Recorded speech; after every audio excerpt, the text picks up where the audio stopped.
on so late. It is just can't be helped. Things are just really demanding a lot of our attention throughout the day. And let's see, we'll get comfortable here. And so this is day 1606. I can tell you this, Richard is not a cold case. Everything is moving just really quickly now. And the institutional support keeps growing and growing. And we received information a few days ago, about the prosecutorial misconduct of Bill Hicks's office, his whole office. Of course, Bill Hicks, and it's not just a simple case of prosecutorial misconduct. It is a systemic problem, and it has come out now in an order by Judge Ferguson. And it's just huge for our case, for our son's case, for El Paso. um we are right. We've been right. Our son was code red, premeditatedly murdered on Fort Bliss for being a whistleblower, and also as a hate crime. Okay, as a hate crime, because they could have done other things to silence him besides kill him. They could have. He was asking to be deployed to a war zone. He wanted out of his unit. The retaliation was just that severe. And they decided to murder him after targeting him and retaliating against him for months and months. And everything in the book, an abuse of power. And, you know, and this was the command. Okay, this was the chain of command. We have evidence it was a chain of command, and they decided to code red murder him and then disrespect his remains. That's why we don't have his remains. We have the declaration of death, the insurance, the receipts that absolutely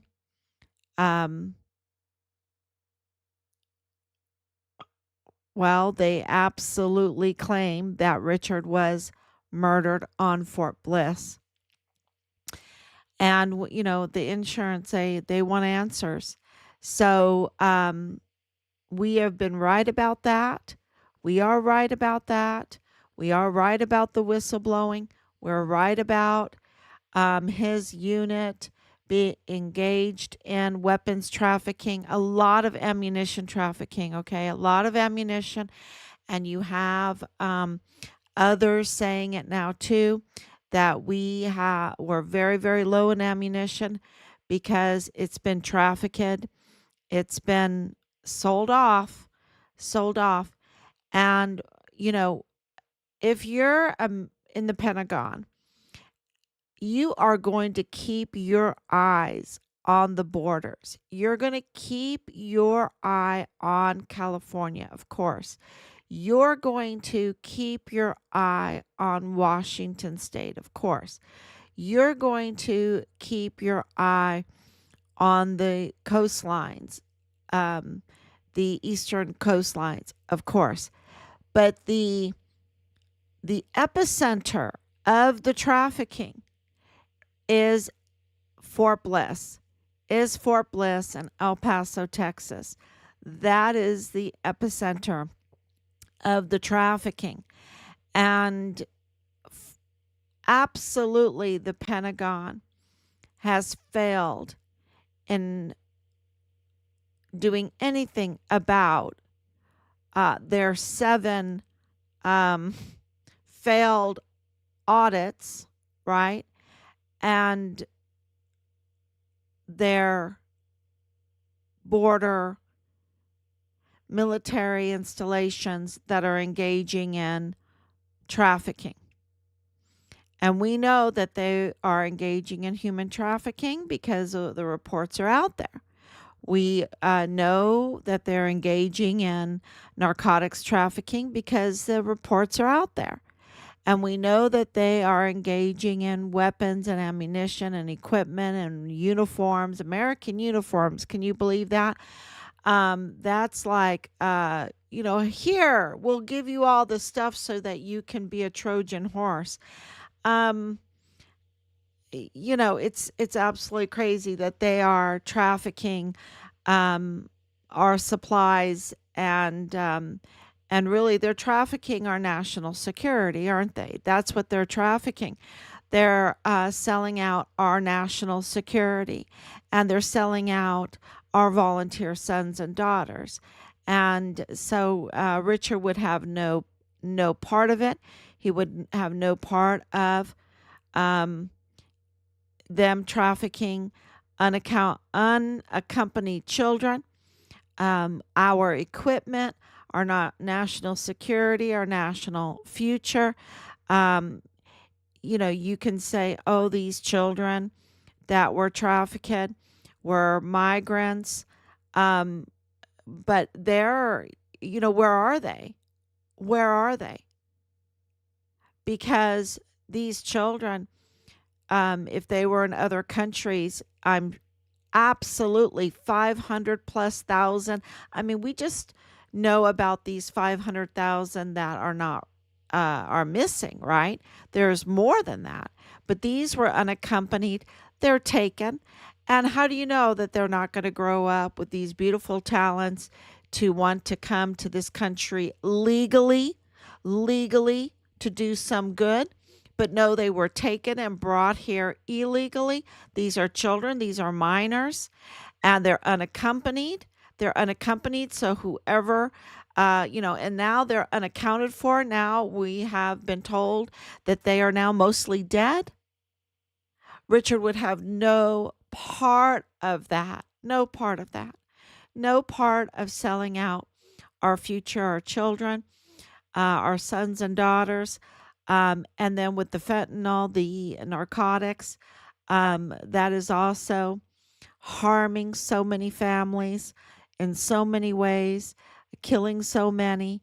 Um, this is an attack all the way, right? This is an attack on our children. It's an attack on our mental health. It's an attack on our physical health. It's an attack on our wealth, on our military, on our national security. Um, so, you know, um, absolutely, the Halliday family cannot stand by and just say nothing when we have been um, given privy to so much information that needs to be addressed. And the way it gets addressed is by everyone that's listening to help share the information. To help share the information. So today we have breaking news, and let me see. Happened. Let's see, breaking news. Yeah. On our wealth, on our military. Yeah, there. So, and I know it's so late, but it couldn't be helped.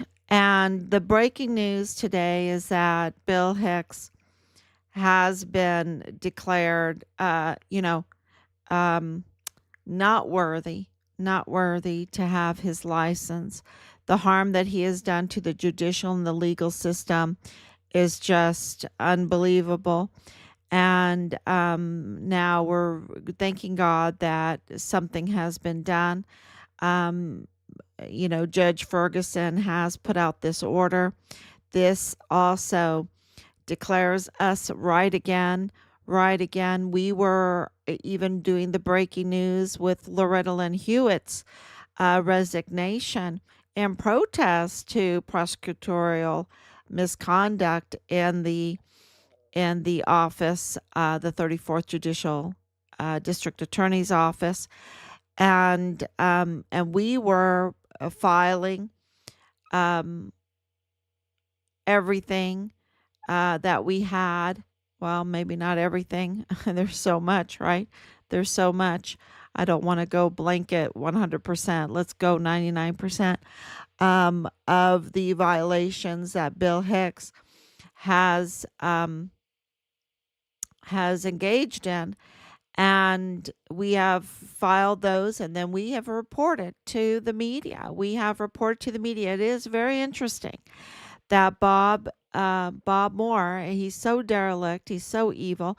Bob Moore did not mention that there are allegations out there against Bill Hicks that he's a usurper, that he did not properly even um, install into the office. And how good is an office? How can an office function when the leader of the office is a usurper, is not even legally installed, has no jurisdiction, has uh, uh, no legal right to be a prosecutor because he's not even installed properly. So and Bob Moore doesn't even mention that in the article. So Bill Hicks is in real trouble, and he's not fit. He's like Joe Spencer. Joe Spencer is not fit to have a license as a lawyer. Neither is Bill Hicks. He's not fit either. They are up to no good, and they cause a lot of people harm. When you cause that many people harm, when you are all about injustice instead of justice, when you want to establish evil and crime instead of establishing justice, then you are not fit to have that license. And, the only thing that explains this systemic prosecutorial um, misconduct, along with Joe Spencer's demands for an open checkbook and his defensive systemic, delays, and making deals and sealing the deals, sealing the cases. His misconduct is that, to me, I think there is an El Paso cartel. I think there is an El Paso cartel. I think that there has been a collaboration, an infiltration that turned into a collaboration, reaching into our legal and judicial system, and also seeping into, of course, our military installation there in El Paso, Fort Bliss, right? All the way up to White Sands Missile Range, where that's where I was born. So there is a systemic problem, systemic corruption, and there has to be, the cartels just don't end at the border, right? They just don't end at the border. They were rubbing off.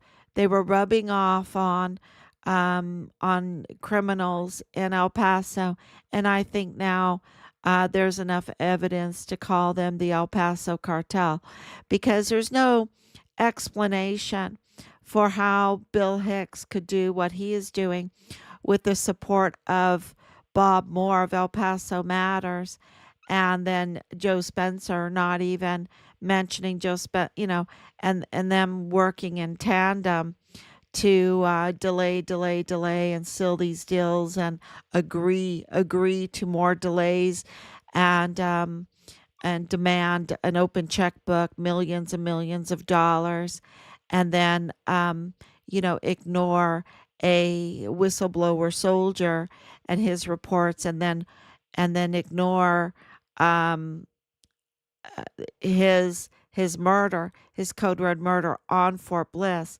and now with the connections, very telling connections with the Santa Teresa International Jetport Airport, with tampered with aircraft identification numbers, tampered with flight logs, tampered with pilot names. Um, there's no other explanation but to say that there is an El Paso cartel. And Sean Bernabe needs to answer for that. So does um, James Eisenhower. These generals, all the way, of course, General Michael Garrett, um, which, and absolutely, Clem Coward, absolutely. And, more and more evidence is coming out that we will share with you. We wouldn't say this unless we had um, loads of evidence that corroborated our allegations. Um, there is an organized criminal group that mean us harm, that mean us, well, that are working with, with foreign with foreign countries um, to exploit us, and I really believe it's a national security threat, 100%. I don't even believe it. I know it. I know it is, and so that explains so much of what surrounded Richard and how they could have a code red and ordered internal um, murder of a whistleblower soldier on a military base, and have scare the hell out of the director of emergency services so bad. What else did he give them? They do this sexual favors. He's this sexual um, cult that absolutely they film it and then they blackmail you and all of that. That's all that P. Diddy stuff is all coming out. That's what was going on there. It's all like a big blackmail scheme behind to keep their criminal trafficking um, business going. And, Richard would have no part of it, and he would know, praise God. He, um, he would have no part. Remember, he said, I rather burn my money than spend it on whores and blow.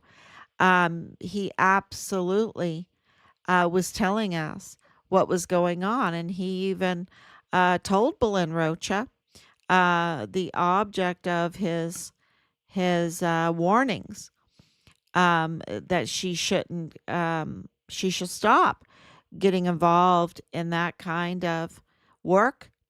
That she's so young. Of course, he called Child Protective Services on her um, multiple times. But he warned her because he cared about her, like he cared about the 500,000 children, like he cared about our national security.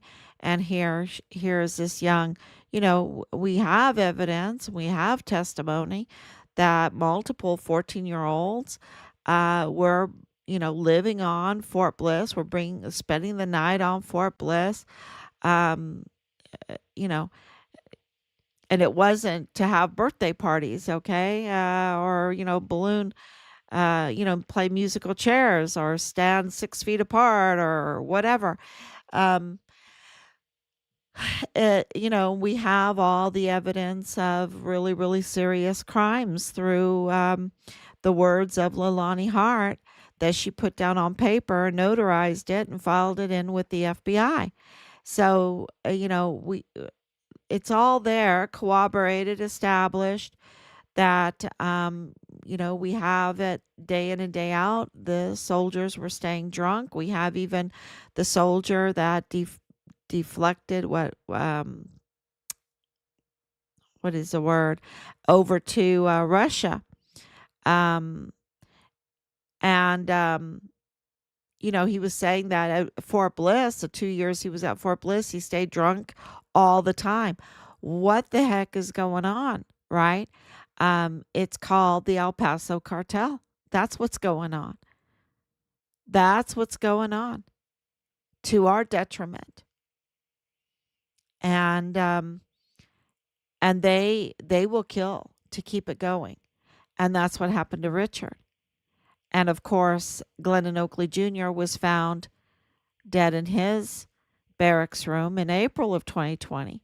So just a couple months before Richard. So this is a systemic problem, and Bill Hicks is part of it. Bob Moore is part of it. Joe Spencer is part of it. And the judges that are illegal, that the individuals, I don't even want to call them judges because they're illegal, that sit on the El Paso Magistrate Court is part of it. And the chief medical examiner, that's illegal in this country. He's illegal. He's an immigrant violator, an immigration violator. And, he's not qualified on top of that. He's part of it. And there's the pilots, they're part of it. Then the Richards unit, they're part of it. And, if you're quiet, if you are, just standing by and afraid and not telling what you know, and what you saw, then, you're facing the same penalties. And if you are part or saw, witness, whatever of the crimes against the children, then you're facing the death penalty. And with Richard's murder, if you know about it, if you witnessed it, if you're protecting it, if you acted in it, then you're also facing the death penalty. And we're coming on so late because so much is happening behind the scenes. A lot of thumbs up. And you see now that, I wonder who's going to be charged and arrested first. Is it going to be Bill Hicks? Is it going to be Leilani Hart? Is it going to be Dallas Hart? Is it going to be who is going to, is it going to be one of these pilots? Is it going to, who's going to, is it going to be Joe Spencer? Joe Spencer. Lots going on there. So, I just want to give that fair notice out there. And also, just to be honest with you, we want more and more people to come forward, because so many are. When we now know who's a pilot and who's part of the VA, who's part of the flights, right? That are connected to El Mayo and El Chapo's son, who's connected to, well, I don't want to say more because that will give it away. But there is all these connections that when one person has all of it, then you know that that's a person, right? When they quack like a duck and act like a duck and look like a duck and their background is like a duck, and then they are the duck, right? That's what's happening here. And so and to be involved in Richard's case, to be concerned about Richard's remains. Um, and that's what we want. We want our son's remains. We want accountability. And we also want that the key whistleblower in our son's case, Judge Roger Rodriguez, who is the only MAGA judge in El Paso County, um, be appointed by the Trump administration. Because if you can withstand this El Paso cartel and you can do the right thing, then I think that you are a good asset for this administration. So that is one of our terms for um, that we sent to President Trump as the art of the deal, the three terms in the art of the deal for Richard Halliday's case: to receive our son's remains, to get accountability for who did this to our son and the cover up, and then also that Judge Rodriguez would be appointed. Get not just any appointment, a marvelous, wonderful, absolutely huge appointment. Um, the best kind of appointment, right? Because when you are a whistleblower, and also a judicial officer, and you make um, official complaints in your judicial capacity, it took us a while to wrap our heads around that kind of risk. But when you know that someone is doing that, that's amazing. But when they're doing that in the midst of an El Paso cartel at the border, um, that is pretty, uh, quote, badass, quote. And that deserves an appointment um, of of the highest degree in our federal um, government, in Trump's administration. So that's really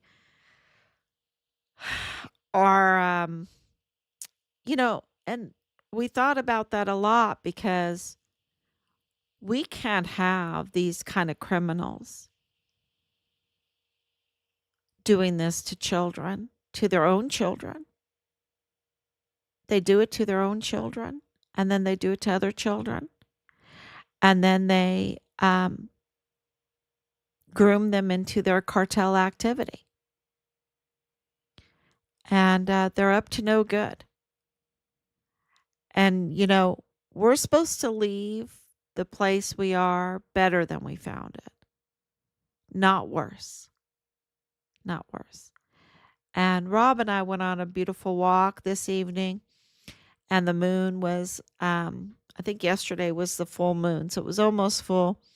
And it had this just beautiful moon this evening that I took pictures because, um, I think we get so big for our britches, we think that we can get away um, with such terrible criminal activity because we have others that laugh with us and whatever, but really they think bad. Richard was he was right on the money, right? Um, but everything in God's creation um, comes back. Some people call it karma. I call it providence. And the providence, and he explains it really good through Judge Deborah, and saying the stars in their course fought against Sisera, right? So, the air we breathe, the water we drink, bathe in, um, all of creation works against the evildoers. They don't have a chance. If God is for us, who can be against us, right? They don't have a chance. They're never going to achieve what they want. The heavens will never open for them. No. So, I think that hell will split open, and consume them. At least that's what God tells us. Yeah, they'll be in the bowels of hell, and rightfully so. Rightfully so. So, and I don't think that the people, the onlookers that know information, um, want to let those criminals continue to rub against them. You know, you need to really separate. And the way you separate is to do what's right. And, people call it for God and country, right? For God and country. Um, so that would be a good start. Yeah, that would be a good start. So for those that have already um, given us amazing information, we are truly, truly grateful. And the country is grateful. And they might not. This is the thing that my Oma always told me, is that you might not get your thank you. You might not get the gratefulness for the good that you've done.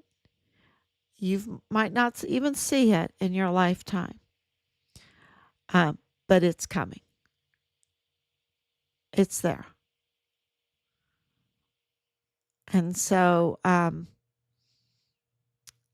yeah, that's kept me going with, how your children are, and you're doing so much for them, and they might not be, oh, they might not even know what you're doing, and you're trying to teach them how to be grateful, how to give thanks, how to give thanks to God.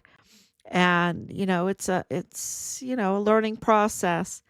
And you yourselves are in the I'm in the learning process. And but I think about what my Oma told me, and it's like 1 out of the 10 go back and say thank you to Jesus, right? Make sure that you say thank you. There's a part in one of the movies, I believe it was with Shirley Temple, of Little Princess, where the rich man that was helping her, um, his Indian friend, was saying, don't you want to go and tell her who you are, that you're the one that's helping her, for a thank you? Don't you want a thank you? And he's like, who wants a thank you? I just want to do the right thing. So there's a lot of uh, little things in life that can help you get through, to continue to do the good things without expecting a thank you, even though thank yous are absolutely, Thanksgiving is absolutely the right thing to do. So I hope that all made sense there. I hope it did. Um, and I hope that that is a comfort to you. And ever since our priest was explaining what the word comfort mean, the forte, the um, to power, right? To power, to up the power. Um, that to be comfortable. I'm not going to use that to laze around, like, oh, I'm just really comfortable right now. I'm not going to use that word comfortable anymore. I think I'll say leisure. I'm at my leisure. I'm at my leisure. I haven't been at my leisure for a while, but I'm at my leisure. Oh, I dream about that. Um, but comfort is such a wonderful word. Oh, man. To be empowered, right? To be empowered. To have that righteous energy. So comfort ye my people. Comfort ye my people, saith our God, right? That means come to power. Be inspired. That is amazing. That's so amazing. So with that, I will say good night. Thank you so much for staying even these late nights. And I'll try, like, during the day to come on because I don't mean to be so late at night. I need to come on during the day occasionally. Um, so thank you so much. And please, please share these live streams. We're being hindered, of course, because, we're exposing the El Paso cartel, right? That's what we're exposing. So thank you so much. God bless you. And I'll be back tomorrow, God willing. Bye bye.